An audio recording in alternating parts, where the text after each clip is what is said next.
Welcome, nutritionradio.org listeners. This is Lonnie Lowry, a university nutrition professor of over 20 years and podcast host of long-running shows like Iron Radio. Come on in. Weight management tips. Hey, everybody. Today we've got another weight management tip, or really just a suggestion or consideration when it comes to keeping track of your diet. We know from studies that when you write down what you eat, that's an effective method for weight loss.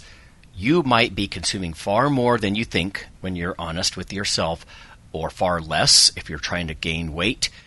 Keeping this kind of log is a way to go. There are several ways to take a look at your usual intake. There's screeners, and there's food frequency questionnaires, and there's diet recalls. What I'd like to talk about today is the use of apps for diet logging and analysis versus just paper and pencil things that you might do if you don't want to use a smartphone app. In fact, let's start with that. What apps are out there? What are available? There are popular ones that are pretty highly rated, actually. MyFitnessPal, Lose It is another one. There are some other ones like Super Tracker that the federal government used to offer, and they don't anymore as far as I can tell. In fact, at one point they were pointing people to just the private MyFitnessPal. When you do take a look at myplate.gov and you look at, hey, can your app record my meals for the day? And no, they say no, the app is not designed to track specific meals. So we're left with things like MyFitnessPal, but it's worth taking note that they can also analyze the nutrient content of what you're consuming.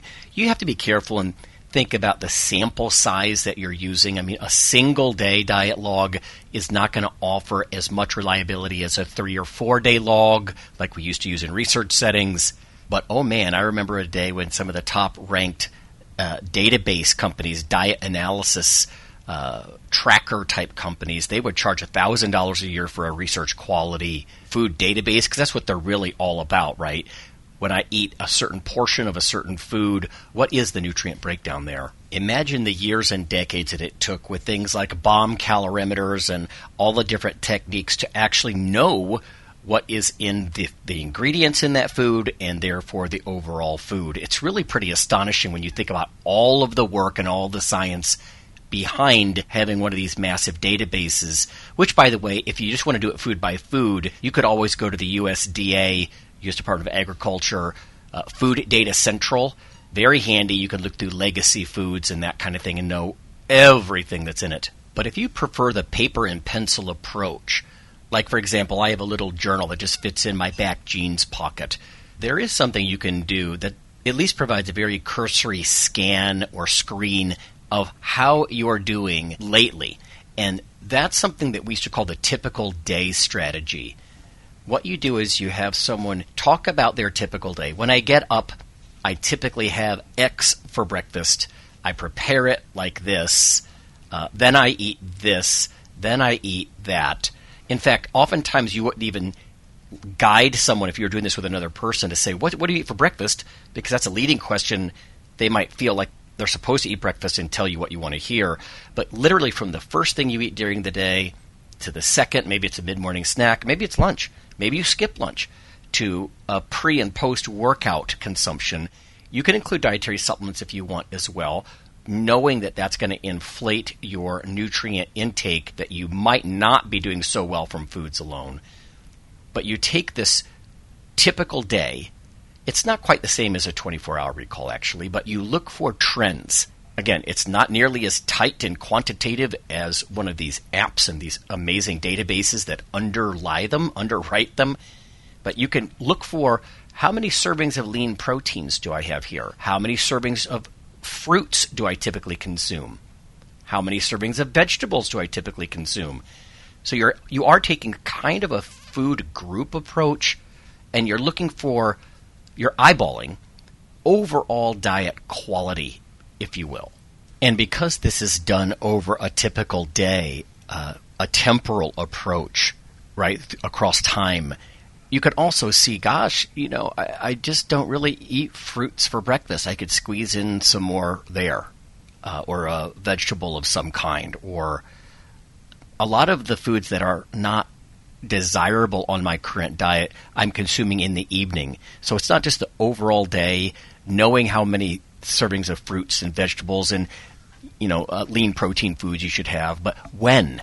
Now, this does beg the question, what is a serving? And that's why this is really just a rough estimate, painting with a broad brush here.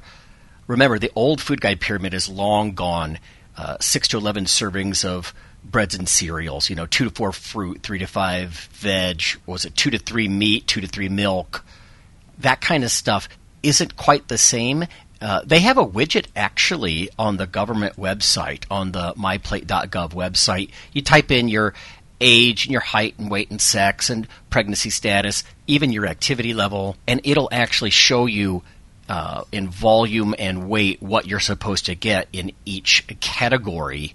Now, to be fair, the old food guide pyramid did that as well based on kind of a generic template for a human calorie intake. So it is kind of nice that they will customize it a little bit. For example, their little widget, I entered my information. They told me 2 cups of fruit. And then they give you some examples of that. It's literally a cup worth, and sometimes people make a fist. I know we have different size fists, but that's about a cup. 2 cups of fruit a day, 3.5 cups of vegetables. So again, make your fist like a cup of raw or canned veg, maybe twice that much leafy greens. You get the idea. 6.5 ounces of protein. So now they're switching from volume in cups to weight for the protein foods. And by the way, just by playing with it and making my activity level 30 to 60 minutes a day instead of just leaving it out and saying less than 30 minutes a day of physical activity, it did increase my fruit intake and my protein intake by just a bit. And the dairy and the grains are similar to food guides of yesteryear. But you get the idea that you need to get an idea of what you need, and the web resources can do that. They're just not going to track for you and do a full-blown diet and analyzer, that kind of thing. By the way, a cup of dairy is just what you might think. It's an 8-ounce small cup of milk. It might be something like an ounce and a half of hard cheese. For grains, it's a slice of bread. But I digress. What we're doing here is trying not to get too much in the weeds, guess what a serving might be. A piece of fruit like a small apple to medium apple. Like I said, a grain is a piece of bread.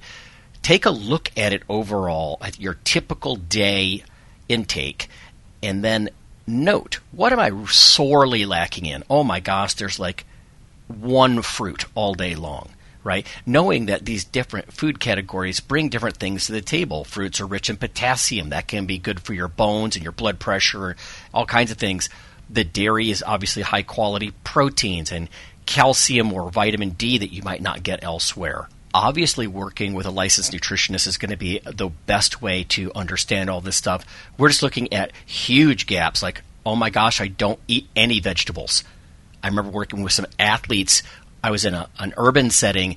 0 fruit and vegetable intake was actually fairly common. It was painfully obvious after this typical day strategy. And then you start to ask why, right? You don't automatically just judge yourself or someone else. In this case, yes, it was partly just learned behaviors, but it was also like a food desert, right? There really weren't grocery stores around. Lots of reasons can go into this, but a typical day food strategy is something you could look at a piece of paper or a little paper journal in your pocket and quickly note what you're really lacking or overdoing. And again, it's not even always about the amount. It's just the presence of anything in that category at all. So I hope that was helpful. There's some little widgets and apps you can look at. Appreciating a diet analyzer for all it really does is really sort of remarkable. And then a way to look at a paper and pencil quick typical day. It's not just a 24-hour recall, but typical beginning, middle, or end to each day. And then reflecting on what nutrients you might be missing.